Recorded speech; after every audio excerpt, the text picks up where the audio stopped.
Hello everyone, this is Mark Hoddenott.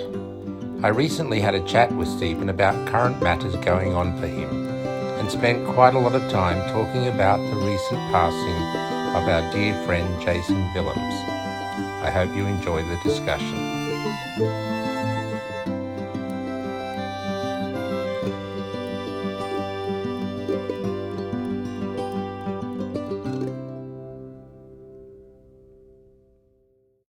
G'day Steve, it's been a week or two since I last spoke to you. It's always great to catch up. How are things going for you at the moment? Oh, no, I guess it's all right. It's hard to get the phone right now in this wing where they moved me to, so... Yeah, I imagine... Gotta wait.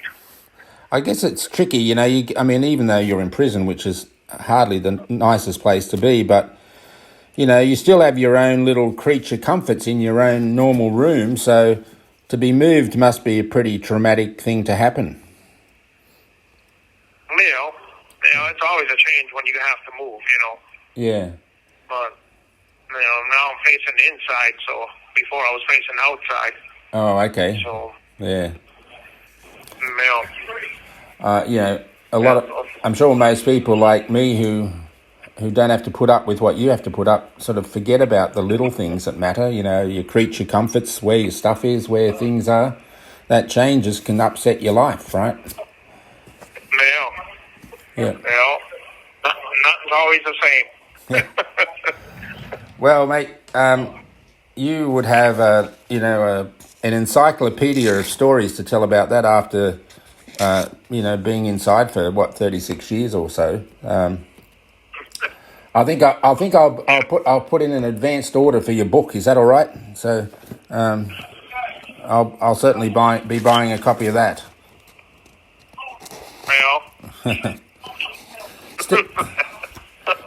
Steve, I wanted to... obviously we know that in a couple of weeks' time the state has to respond to your lawyer's petition to the appeals court. So hopefully they won't play games and ask for extensions. So let's hope that all unfolds fairly quickly, and then your lawyer has a right to respond to their response, and that all of that can be done, and all the kind of the preliminary stuff can be finalised by the end of the month or the beginning of April, and then it'll be in the hands of the appeal court judges. Yeah, you figure the state got to the 20th, I think. Yeah. Unless they go for extension, Yeah. But I got my fingers crossed that they don't get extension. Well, the basic arguments are not new because it's an appeal court matter. It's not the circuit court, so they can only talk about the things that Angela Sukovich did. So it shouldn't be a complex thing to respond. So, No. But we'll wait and see. You're the expert in waiting, but it must get very frustrating for you. Yeah, I'm sure. Hey, Steve, just on another thing, you'll know because we spoke about it last week, I think. One of your greatest supporters, Jason Vilums, who went by the name Milbillie, he's from Milwaukee. He's a young man in his 40s who'd been a staunch advocate for you and Brendan for, as long as I've been involved anyway, so that's got to be at least 6 years, or probably more. And sadly, he passed away from health issues just at the beginning of last week. I know that these sorts of things would affect you. Did you have anything you wanted to say about Jason at all? Yeah, I'm sorry that happened to him and his family. I feel bad for it. He was a good supporter. He did a lot of investigating. The only thing is when people don't feel good, they should go to the hospital. So you can have a longer life and live happier, what you want to do. It was sad, when he died. Yeah. At 44, he shouldn't be dead already. Oh, God, no. Plus, he had a young daughter, Riley. I forget her exact age, but I think she was 17 or 18, somewhere there. You know, she's without a dad and all that a dad brings to a family. But you're right about going to the doctor. I mean, we had another great supporter that you'll remember, a guy who went by the name of Ericose, Richard McAdam. He passed away a few years ago now, or 2.5 years ago. And it's arguable, he had a heart attack, but it's arguable that his lack of going to see someone about his condition was contributed to it occurring. Not to say that he did anything wrong, but, you know, the American healthcare system, with its costs, etc., don't really encourage people to go to hospital or go to a doctor. So sometimes these decisions not to go are... All calls other than properly placed attorney calls may be monitored and recorded. Yeah, sometimes these decisions not to go and get advice are not based around unwillingness. It's a lack of money to go and get checked up, which shouldn't be happening in a wealthy country like the USA. Oh, yeah. No, because now, these days, they got so much equipment and medication to take where you can get better. Yeah, exactly. There is no technical reason why you can't have these things checked early and modified or corrected. No. But, you know, if the cost of doing so is a disincentive, you know, there's a lot of people who, if they have to go down and have a scan or something that costs, I don't know what they cost, but $500 or $600, I mean, that's a lot of money for a lot of people.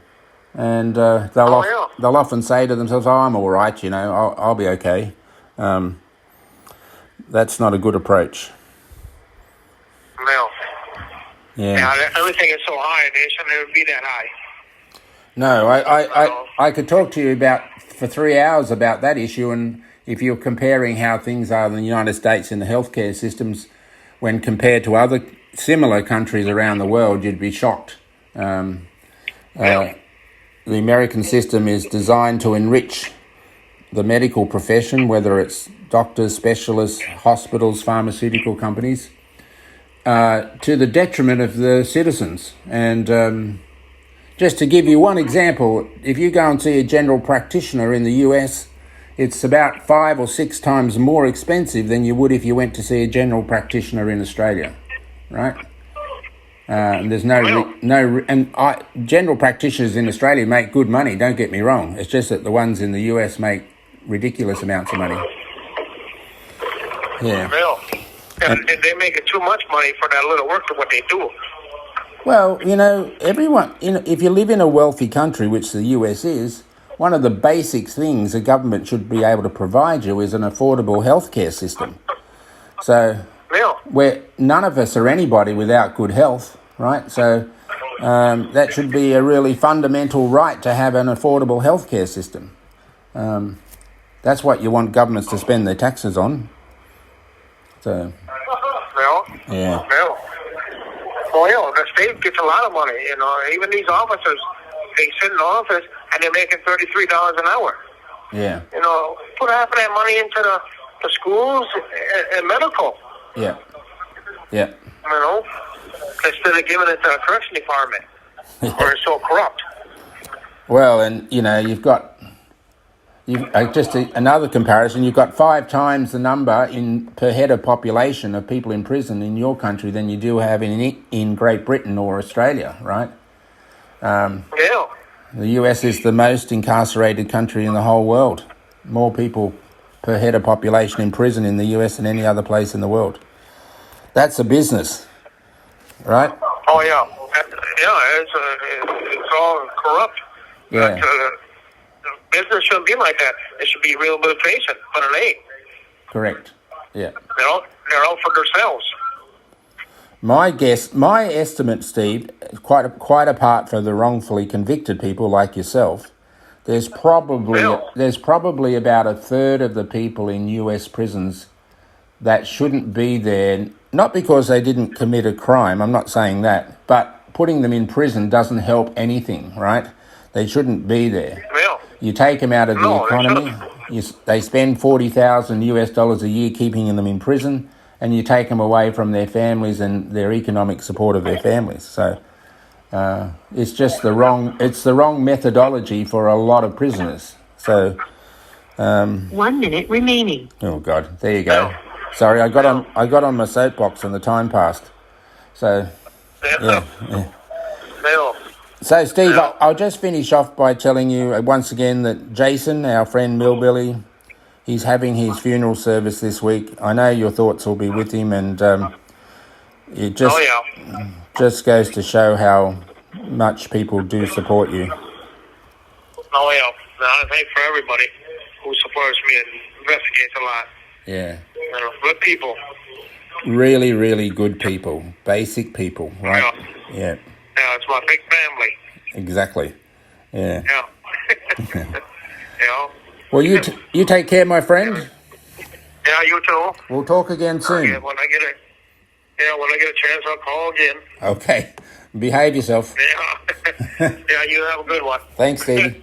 Take care, mate. Yeah, you too then. Bye now. You have a good one. Yeah. Bye. Bye. Bye.